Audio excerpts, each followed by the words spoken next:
This is New Rural Virginia, reclaiming rural leadership through conversation featuring real voices, real issues from the heart of the Commonwealth.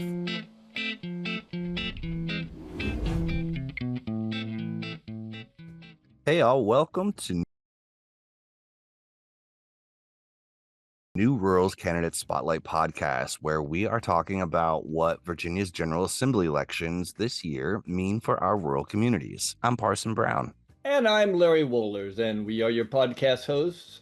We represent New Rural Virginia, a nonprofit that focuses on real issues affecting rural Virginia's future. So, Parson, last week we had a really fabulous conversation with Joy Powers, the candidate in House District 51. So much good information in that podcast, and really hope that people who haven't heard it will go back and take a look. But two things really impressed me about that conversation with Joy. The first was how well she understood her district and its people. As she said, she's a fourth generation family farmer, deep roots, really understands what's going on there. But the second thing that impressed me was the way she talked about public service and this real sense that she is motivated to serve the people around her, and she's running as a Democrat, but she said pretty clearly, I'm here to represent my neighbors. She was a lifelong product of her district. Yeah, exactly. So that was really good to see. Yeah, Larry, and that's a great point because sadly, too many politicians today seem to not put their voters first, instead, no, they're listening mostly to their party or their big corporate donors. Exactly. And of course, that's why we are excited to have with us today another guest with an amazing career of public service, Angela Chainer, candidate in House District 56. She grew up in a rural community where she became a special victims crime investigator. In other words, protecting all of us from the worst of the worst, right? Yep, exactly. And then she worked abroad in Afghanistan and other places in conflict zones, helping to protect our soldiers on the ground by building up the professionalism of local police forces. I mean, talk about service in dangerous places. Yes, absolutely. After all of that, she comes back to Virginia. She could retire, but she realizes that her community is just not being very well served by its elected representative. And then she says, you know what, someone needs to step up. And she looks around, doesn't see anyone doing it, and her own powerful sense of service just kicks right back into gear. You don't have to talk very long with Angela to understand that she's really experienced, she's really tough, and she's really motivated by this desire to do what is right for the people around her. So let's hear what she has to say. Angela, welcome. All right. Off we go. Oh, by the way, Parson, is my voice good on this with the mic where I is? You sound good. How do I sound? You sound good, yeah. But you always sound good. Oh man, I love you for You're a professional. You are a professional too. Let's start every episode with. All right, bro love. Okay, there we go. You guys hear me okay? Yeah. Yes. There ain't no kings in the USA. Angela, welcome. Thank you for joining us. It would be great for our listeners to understand where you live. You have a lot of counties in your district. You've got Goochland, Prince Edward, Appomattox, Buckingham, Savannah. So what makes that area so special? Parson, this area is indeed special. Every county is unique in its own way, but the common draw is the fact that the land is wonderful. It's beautiful. The warmth of the people, the talent of the people. It's my little slice of heaven. District 56, like you said, covers a lot of counties. There's kind of an average of about 50 people per square mile, especially south of the James River. We are geographically the heart of the state, dead center. Realistically, we are the heart historically, not only for the Commonwealth, but for the nation. There's so much about what makes us America that has its roots right here in District 56. Agritourism here will knock your socks off. If historical tourism is something that you and the family want to experience, then this area is perfect. That sounds great. I think we're going to have to go down there next week. Okay. All right. Yeah. Wineries And B&Bs can be found in every county. So if you need to get out of the house and enjoy an affordable weekend escape, come to one of our counties. Find your roots, hike a trail. Get this, you could watch a polo match or a rodeo. You can go fish our wonderful river system, places with 5-star chefs. You can feed your body and you can sit out under a dark sky and look at the Milky Way and think about the future. I've actually never been to a rodeo. So if I go to your district, I'm not only going to have to go to one rodeo, I should go to two so that I could say at the second one that this is not my first rodeo, because I've always wanted to say that and mean it. You've been telling us you've been out and you have a large territory there, 7 counties, but you've been out there talking to people. What are you hearing from them? What's on the top of their mind? Actually, it's worries.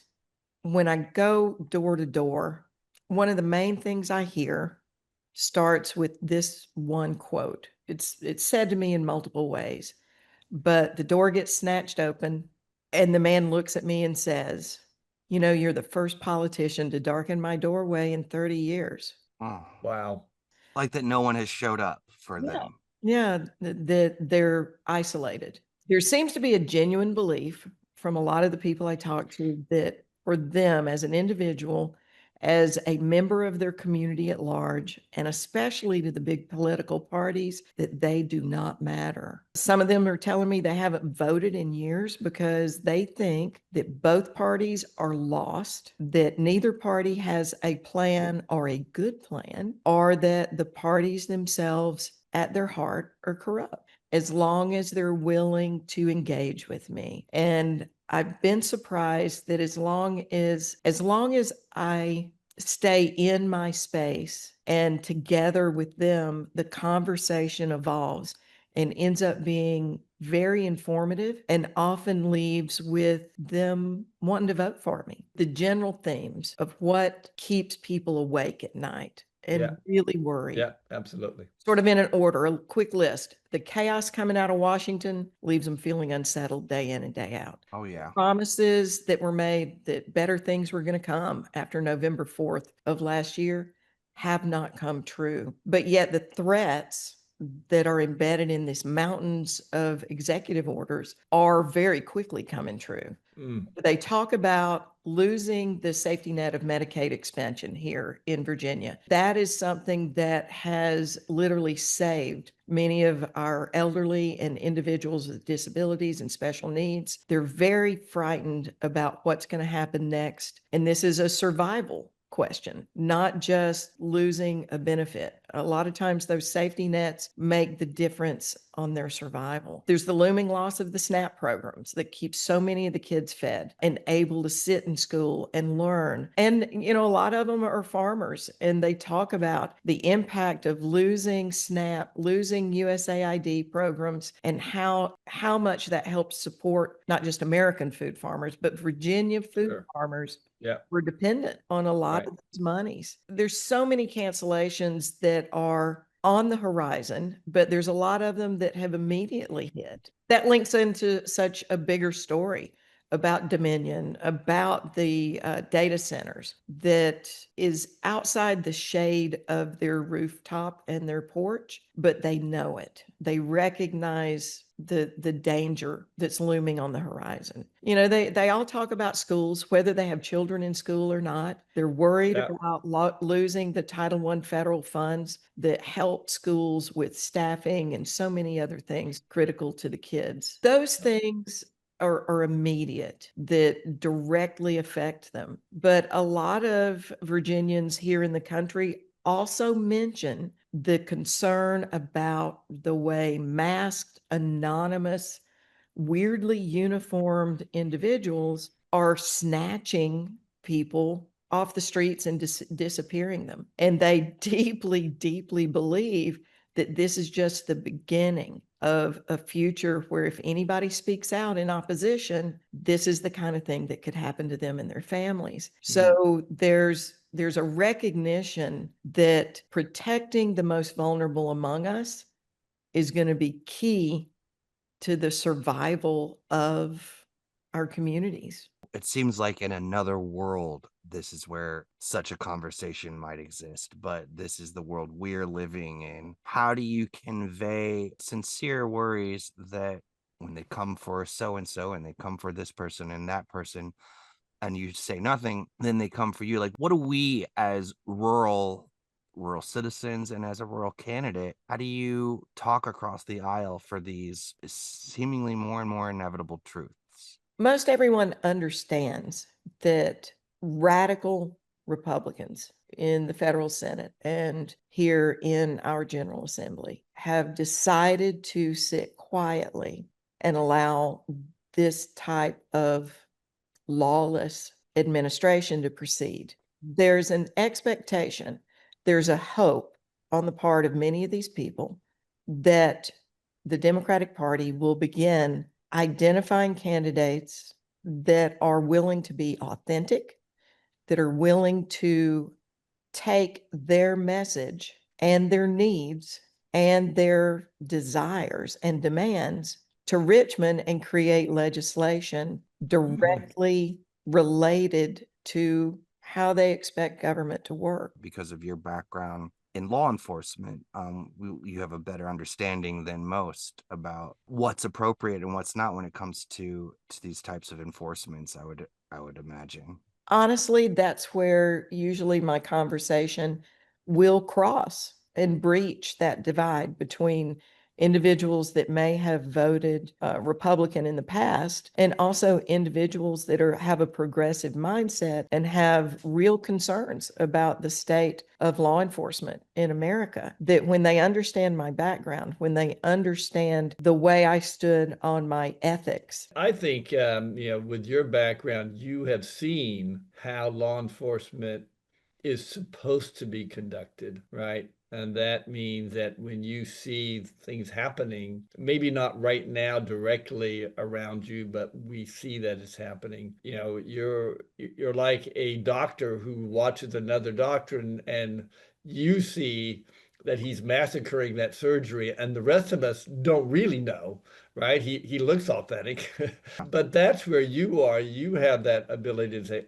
oh no, this is not where it's supposed to be. And that's not Republican or Democrat, right? This is back to why we revolted against George III. I tend to become, frankly, enraged. I see the visuals of masked people, anonymous people dressed in helter-skelter, militarized looking uniforms, Yeah. denying people due process by illegal detainments, by simply doing exactly what it is, kidnapping Right. people who have a constitutional right to due process. Mm-hmm. And it's beyond my belief that that kind of behavior and that kind of force is being allowed on American soil.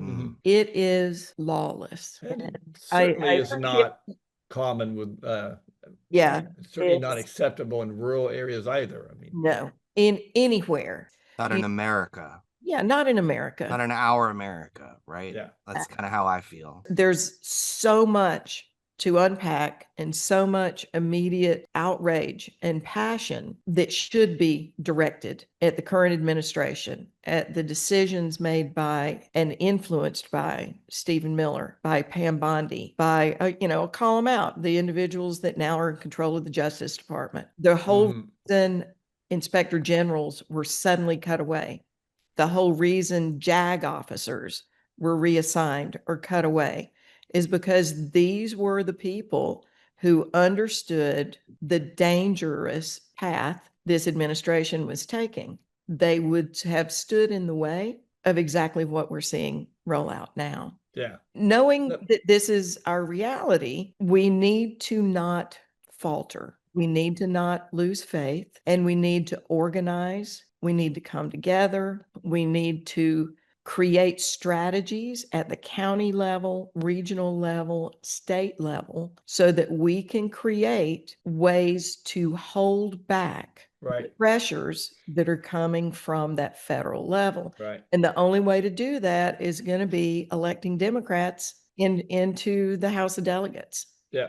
You had mentioned in earlier conversation that in spite of the beauty of your area and the opportunities for tourism, etc., that many people are struggling to thrive. These are some of the people you met on their front porch and they hadn't seen a politician for 30 years. What does that mean in terms of not being able to thrive? And what can the state legislature help with that? Recently, I sat through a legislative boot camp that was I love the sound of that already. Just yeah.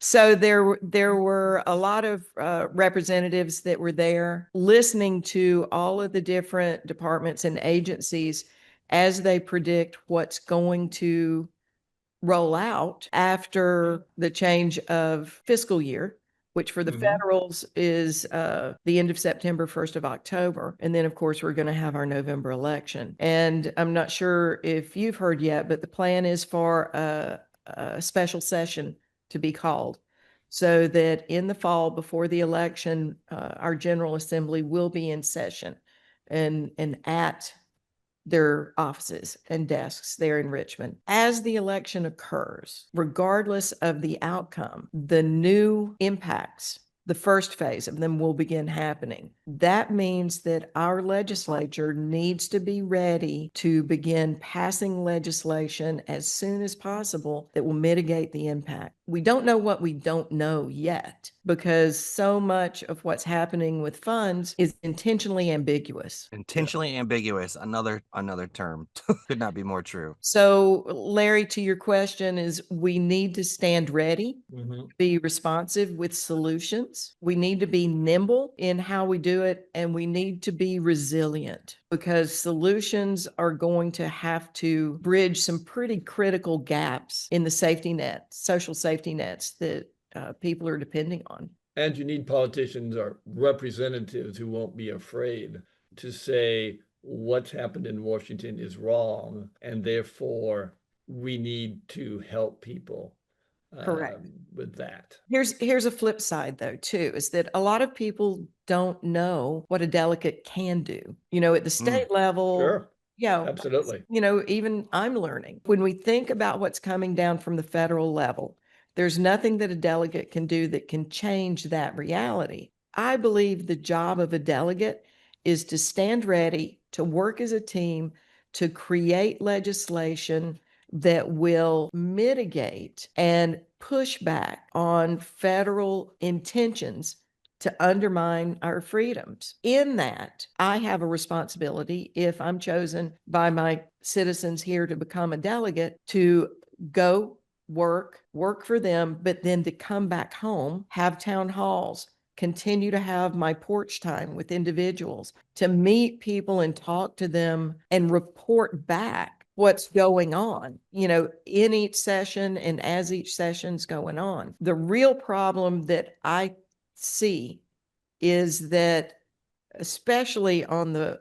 Republican side, is they're not showing up for their constituents at home. They're leaving people literally in the dark over what they're doing on the job, what their intention is on the job, much less listening to a constituent on this is what my community needs. I've been told by citizens that have approached my opponent with their concerns or their worries or asking for help that he looked them in the eye and said, "That's not my problem. I don't care." Wow. That should never be an answer to anyone. Now, if it's something that's outside the scope of a delegate, take that moment to talk about what the issue is and try to work together to reference resources that that person might have.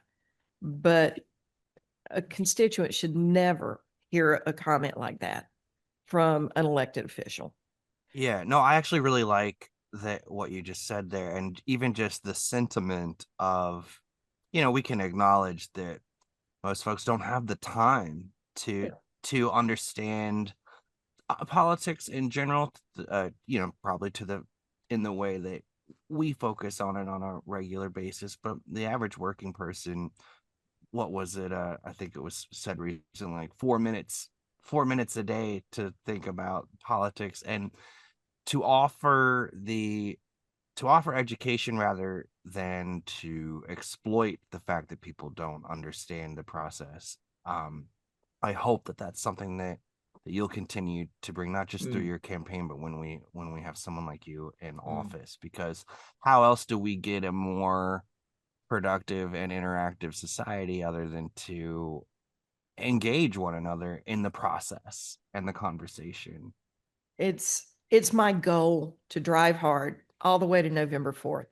I've got a wonderful team of young volunteers around me that are helping make this happen. But I'll be honest with you, on November 5th, the work won't stop, regardless of No. the outcome. And Mhm. that is another thing that, especially my own party, needs to step up and understand that the same energy that goes into an election cycle and a rollout towards an election day needs to continue at the community level in the months off cycle, off through the winter when it's miserable sometimes out here. It's Do an it. everyday all year long job, Yes. right? Keeping democracy Exactly. alive. Exactly. Because, you know, it's transactional to show up a few months before an election and ask people what their concerns are and ask them for money. We need to be engaged and we need to embrace each other as neighbors and extended community all year round. That's right. Yes. You talked about the importance of taking care of the people who vote for you, your constituents, future constituents. One of the big issues that's on the horizon, just beginning, but it's really going to be growing very quickly, is cost of electricity, right? We have a huge increase in data centers in Virginia, huge new demand for energy. Dominion is, of course, happy to supply that, but supply that at the cost of raising electricity rates for you and me and all of our friends and neighbors. Um, and they've said, you're looking at dramatic increases in electricity. Are people aware of that and aware that really the state legislature is the only institution that can protect them from some of that? Yes and no. They're alarmed at the push for the data centers. They feel like that to maintain the rural atmosphere, that is counter to the kind of development that they had planned for in so many of these areas. But yet there is the lure of how the money machine works as far as Dominion and the relationship that they have with members of the General Assembly that they donate mega money to, which they also donate a large amount of money to my opponent. But the fact that that relationship is inappropriate. And then we're looking at the way big business will benefit off of the energy. And at the same time, it's driving the cost up for those of us that live here with no added benefit. So I am working to get smarter on all things energy. I'll be attending several community meetings where they're going to be teaching and discussing what the data centers mean to the counties of Louisa and some of the other counties here in Appalachia. Um, and just like my work to learn more about every single county, that's part of it. I'm Right. attending Board of Supervisors meetings in other counties, and this is on the agenda in some of the other counties. Same thing with school Sure. board meetings. If Oh yeah. I have to be at Absolutely. the meetings to be able to understand not just the issues that are under the shade of people's front porches, but what are their local elective representatives doing or not doing to help their citizens thrive in So, what's a very, very dynamic right. reality. So just to clarify before we leave the energy question, it sounds like you're saying that you will not accept any money from Dominion or any of the big corporations that are pushing the data centers. Absolutely not. Absolutely not. I will not take any donations or support. It's Yeah, inappropriate and right. unethical. I appreciate that. And that I think there's a lesson to be learned um, from you, but also not just in your circumstance as a candidate, but as a rural person to understand what is going on in our neighboring communities, school boards, what is going on in their, projected or proposed energy projects, because the vulnerability, in my opinion, from what I've witnessed, is that rural communities get taken advantage of because we are assumed to be isolated, and perhaps there are forces that would rather keep us that way, but we're not as isolated when we compare notes with one another and form coalitions. Yes. So other challenges to people being able to thrive, as you say, is it healthcare, education in different ways, all of these things, huh? The boot camp that I attended this week covered down on healthcare issues to include hospital systems, providers, first responders at the county level, how the impact of loss of funds will affect the foster care system and the individuals that would get a lot of their coverages out of the Medicaid program. Uh, it really opened my eyes to the fact of how intentionally ambiguous this big, ugly bill was, because their planning for budget is pausing because they don't know for sure when the other shoe will drop or what it's going to look like. It goes back to how we started our conversation on what's keeping people up at night. And that is the intentional chaos and intentional ambiguity of the kind of stress that this administration is putting on communities right here in District 56 and across Virginia. That said, because in that bill, they postponed much of the actual implementation until after the 2026 elections. It does mean that those who are elected to the state legislature will have a year to prepare, which means that if you're elected, you're going to be very busy this next year. But you know what, Larry? I love problem solving. Yeah, So this is going to be right in my wheelhouse. If my neighbors send me to Richmond, then I'm willing to turn the lights on and get to work immediately, uh, working on some problem solving.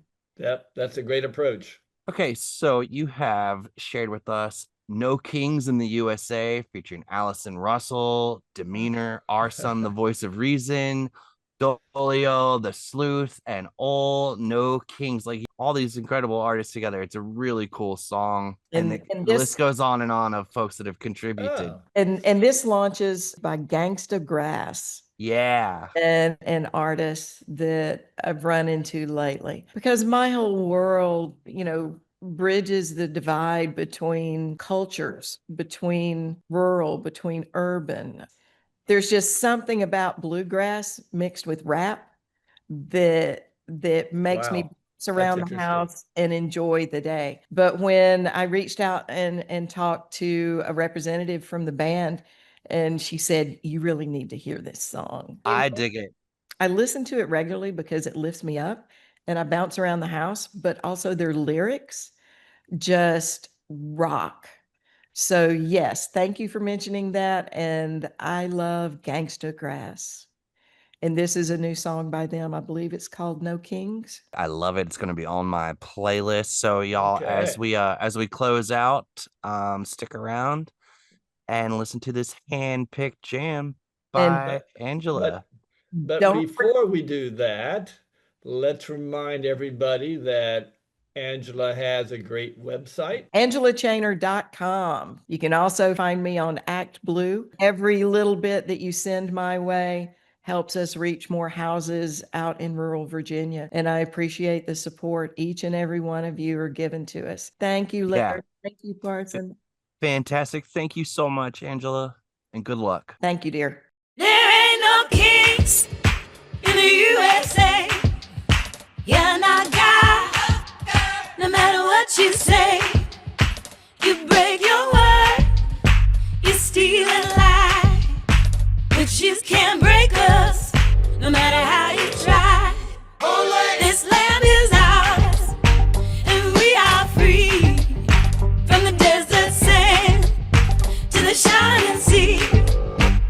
Hand in hand, on bent, on broke, you spit your hate. We wake, we woke, because no one can take our dreams away.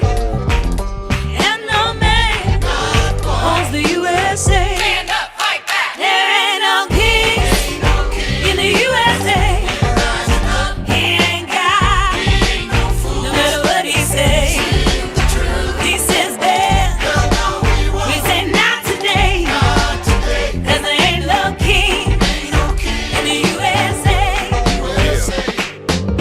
For the people, by the people, so we equal. We dealt with part one, we won't tolerate the sequel. No man in this land gets a throne or a crown. Raise a hand, take a stand, now it's time to take them down. With the people rising up, the tyrants can't handle. The only king we rep for is Daryl McDaniel. Tougher than leather when we come together. Smash the kingdom and you trying to build the powder and granules. Ain't no kings, ain't no royalty, sacrifices and loyalty to form. It's just the blood money tucked away for a lawyer fee or horror scene at least. Unanswered prayers at best, place your bets. We play position, the corners back in effect. Plagiarism, how was written on the wall, replay the steps, live and direct. Lazarus pit, nothing gets laid to rest. I confess, ain't no idolize, no to idolize. We break bread like Maya, that's how I rise, you know what's Can't next. claim republic, then violate our rights. We gon' make it right with street wisdom and sacred rights. Mixed with megabytes, prep to take the fight to the street alongside our brethren and allies. Y'all keep electing clowns, the circus is the government. You try to make an emperor with no clothes to cover, with a senate full of cowards and a house that is dumb as bricks. The citizens are fed up, we done with it.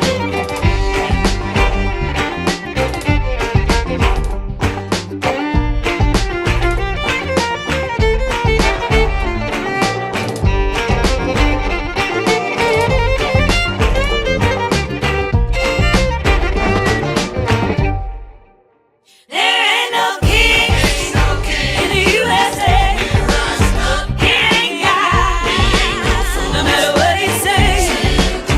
He says bad, he said not today, 'cause there ain't no king in the USA. Now there ain't no king in the USA. There ain't no king in the USA. New Rural Virginia Candidate Spotlight is a production of New Rural Virginia. Visit newruralvirginia.org for more. Produced and co-hosted by Larry Woilers and yours truly, Parson Brown. Thanks for listening. Stay tuned for the next episode.